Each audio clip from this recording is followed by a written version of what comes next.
A massive manhunt is underway in New York City this morning after the shooting of two more NYPD officers. Both are expected to survive. The shooting comes with police on high alert after the murders of two officers last month in Brooklyn. Two suspects involved in the shooting that took place around 10:30 last night. Surveillance video shows the moment the officers came up against the suspect's gunfire. As they approached the individual, one male was outside, one went inside. They approached the male outside when the male inside began firing at the officers through the doorway. That deadly shooting at a veterans medical clinic at Fort Bliss in Texas is under investigation. This morning, the gunman killed one person before officials say he shot and killed himself. It was a busy afternoon at the Veterans Affairs Clinic at Fort Bliss in El Paso when reports of an active shooter came in at about 3 o'clock. The VA ordered everyone to shelter in place while authorities searched for the gunman. The suspect shot and killed one person before turning the gun on himself. Colorado Springs, Colorado. The FBI is actively investigating an explosion outside the local NAACP chapter. Bomb squad members combed the scene after an explosive device detonated against the building. Well, this year's flu season has reached record-breaking levels. Nationwide, at least 21 children have died so far. So many people are getting sick with the flu this year that nationwide CDC officials are declaring it an epidemic. Local hospitals are suing Multicare because of mandatory flu shots with the risk of losing their jobs if they don't comply. Multicare is taking it one step further, requiring every employee to get a flu shot or make a plea to a special committee as to why they shouldn't.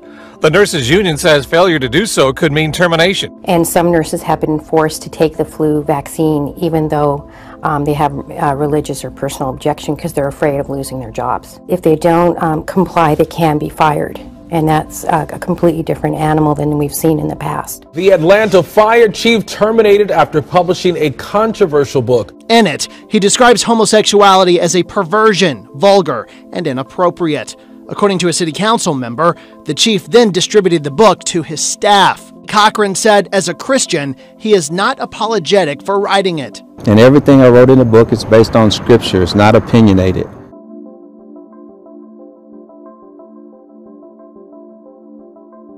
Newsweek magazine's latest issue is it's a piece bashing the Bible. You can see the cover there. The cover declaring the Bible so misunderstood, it's a sin.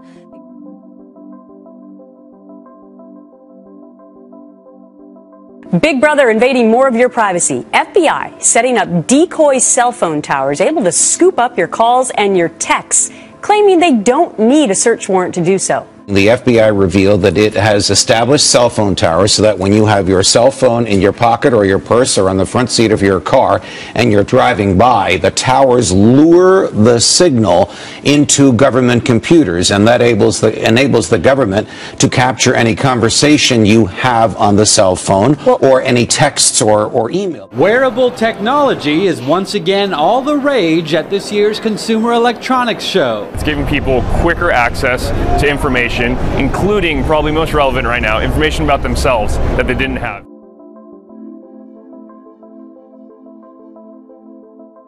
The biggest concerns for everyone who uses technology right now is hacking. Some people say the key to staying secure may actually be getting rid of passwords and PIN codes. We are working with all the major banks in the United States and overseas and many other companies to replace usernames and passwords. Now that transition, once that happens, you won't have to enter a username and a password and merge it to your biometrics. Just like you see mobile payments are changing little by little, starting to use your fingerprint, this is a step in moving away from passwords. You've seen a lot of options. Fingerprint technology, Hector's app, We have these cards that have RFID chips in them, like you mentioned, constantly broadcasting. In 2015, all cards are going to this, but not just credit cards, debit cards, driver's licenses, student IDs. 2014 is going down in history as the year with the highest level of persecution of Christians in modern times. Hey, John, well, it is a very dangerous time to be a Christian. Torture, beheadings, destruction of property, all increasing, and that's according to the Christian watchdog group Open Doors USA, which released its annual World Watch List today. Although North Korea and its brutal imprisonment of Christians tops the list of 50 countries hostile to the faith, Islamic extremism remains the #1 threat. The world is reacting tonight to a terrorist attack in one of the great world capitals that prompted an urgent manhunt and a frantic effort to identify 3 men. Today in Paris, in broad daylight, masked men entered the editorial offices of a satirical magazine. Their target in the heart of Paris was the satirical magazine Charlie Hebdo. Minutes later, more killing as police officers confront the gunman. One attacker walks to a wounded officer and shoots him point blank. France is on its highest terror alert. More than 80,000 security forces have fanned out across the country. Officers blocked roads and searched houses in the Picardy region north of Paris. As darkness fell tonight, the hunt continued. Police are going through towns and villages across this entire area. They're on foot, they're going door to door looking for any possible hiding places. France is reeling from bloody twin sieges in Paris and near the capital, which left 4 hostages dead and 4 others critically injured. Helicopters flew overhead while snipers took positions on nearby rooftops. It was a heart-stopping finale. An entire nation on edge, much of the world watching. 2 hostage standoffs and raids unfolding, just minutes but miles apart. Here's the point. There's been a very serious push from the left saying, let's not over-militarize our cops. That should put an end to that discussion right now. We should over-militarize. We should continue to do that. One last thought. I'm sorry. No, after 9/11, I was in the building at 9/11. Right after 9/11, there was the New York City cops. What they did was they did these shows of force. Heavily armed cops would walk around buildings. They'd show up anywhere. 12 cop cars would line up. They'd get out with the full body gear, with the machine guns, ready just to show the bad guys they're there. That's kind of gone away. Maybe it's time to bring it back. You want It's to live not in a intimidating. police state, though? No, I don't want to. It's not a police state. Okay, but Kennedy. let It's a me. safe. We begin in France with a massive national day of unity. All those world leaders led by the president of France, by his longtime political rival as well. You see Angela Merkel, the German chancellor there. Others, we saw Benjamin Netanyahu, David Cameron, Mahmoud Abbas, all gathered in one place, all going to lead a very, very large crowd. This is an unprecedented moment, Steve. We're hearing more than 1 million people. Dozens of world leaders expected here today, including the German Chancellor, Prime Ministers of Italy, Turkey, Israel, Jordan's King and Queen, Spain is here. Well, one thing we learned early on about Pope Francis, meanwhile, is the new boss is definitely not the same as the old boss. Next year, the pontiff's focus will be on change, not his own, but climate change. A new blast of Arctic air has temperatures plummeting across a big portion of the country. It is 30 below zero in Riverton, Wyoming, and a snowstorm in the southwest dusting Las Vegas and blanketing parts of California. The snow fell so fast in Southern California, more than 200 motorists became stranded on winding mountain roads overnight. By morning, the storm had dumped more than 6 inches of snow in low-lying valleys, breaking a snowfall record set in the 1800s. Never see this in my life, so it's a lot of snow. Mentioned Catalina, that's where a fierce windstorm turned deadly. The high winds and choppy water slammed boats ashore in Avalon Harbor. One witness described it as like a witch's cauldron, with the wind whipping up from all directions. Another, a man who's lived in the island for 45 years, says he's never seen anything like it. Boats ripped from their moorings. A massive bushfire in South Australia has destroyed homes and is putting people's lives in danger. The fire is out of control on several fronts and threatening the outskirts of Adelaide. With conditions described as the worst since 1983, there are fears that further wind changes could accelerate the fire. Smoke from the affected area northeast of the city can be seen from far away. Here in the United States, though, a massive Arctic front is plunging much of this country into a deep freeze today. Temperatures are below zero in several northern states. Iced over roads Tuesday, causing hundreds of accidents. An invasion of Arctic air could send temperatures plummeting to 25 degrees below in parts of the Midwest. In Iowa, the deep freeze may have played a role in this water main break, crumbling this road and opening an 8-foot crater. Fierce waves crashing off Muskegon Harbor left the 48-foot high lighthouse covered in ice. Look at that. A blanketing, ferocious band of snow. Lake effect snow in Michigan so powerful it reduced visibility to zero and led to a deadly pileup of well over 100 vehicles on the interstate I-94. A stretch of Michigan interstate looked and sounded more like a combat zone. A winter whiteout, causing a massive pileup, shutting down a section of the I-94 in both directions, killing 1, injuring 22.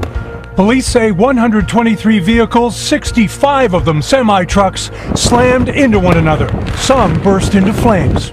Another fatality and injuries reported in this 50-car pileup just outside Ann Arbor. To New Zealand now, where the South Island was rocked this morning by a series of strong earthquakes. The most severe tremor measured 6.4 in magnitude, the second biggest since the devastating 2011 quake. Reported on those earthquakes in Texas, felt in and around Dallas. Well, tonight word of yet another one. Now 11 earthquakes in just the last 24 hours. And of course, the new concern over what's causing this. Yep, we're having an earthquake. You think California, Japan, maybe Mexico, but Texas? Did we just have an earthquake? Yes, ma'am, I believe we did. In the last 24 hours, nearly a dozen small quakes clustered near the town of Irving, leaving Texas-sized cracks. This video footage captured in Israel shows a woman struggling to walk down a street in a central Israeli city. This storm caused power outages that left tens of thousands cut off from electricity and heating.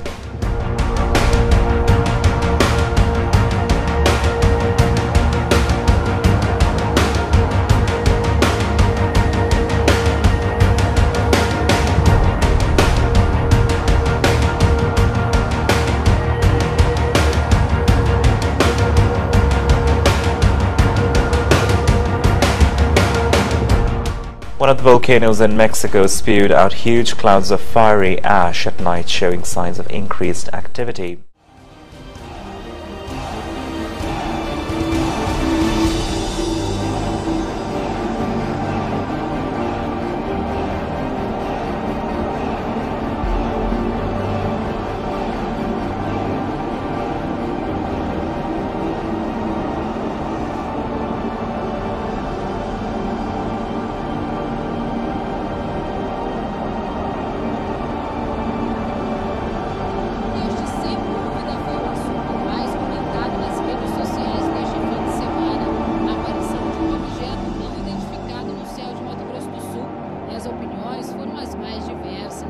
Desde meteoro, nave espacial, cometa, OVNI, até avião pegando fogo.